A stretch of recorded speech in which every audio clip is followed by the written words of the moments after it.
दोस्तों ताज़ा how the person के साथ चीनी सीखे में तमाम दोस्तों को खुश आमदीद। दोस्तों आज चीन में लालटेन फेस्टिवल मनाया जा रहा है। ये त्यौहार चीनी ज़बान में युआनशाओ कहलाता है। इस त्यौहार के चीनी और अंग्रेजी नाम से ये मालूम होता है कि ये त्यौहार मनाने के लिए लालटेन यानी तंगलोंग और युआनशाओ नामी मिठाई नागुरेज है। रिवायात के मुताबिक त्यौहार के मौके पर लटकाई जाने वाली लालटेन के साथ एक पहली पिघली कर साथ साथ लटवाई जाती है और लोग ये पहली पूछते हैं। इस रिवायत को चीनी ज़बान में छाई तंग मी कहा जाता है।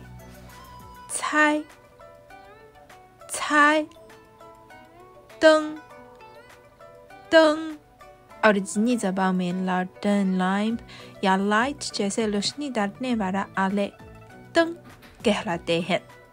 मी यहाँ मी यू यानी बहली। लालटेन फेस्टिवल के मौके पर पहली पूछना लाजमी है, तो मेरी तरफ से आपके लिए पहली ये है।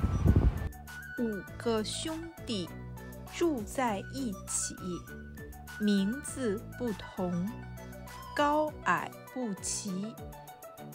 5个兄弟住在一起，名字不同，高矮不齐。पांच भाई एक साथ रहते हैं, उनके मुख्तलिफ नाम और मुख्तलिफ कद हैं। क्या आप इस पहेली का जवाब जानते हैं? कमेंट करके मुझे बताएं। और इस वीडियो के आखिर में हम एक साथ रिवायती चीनी लालटेन बनाना सीखेंगे और ये तरीका बहुत आसान है लेकिन दिलचस्प भी है। आप ज़रूर सीखें और बनाइएगा।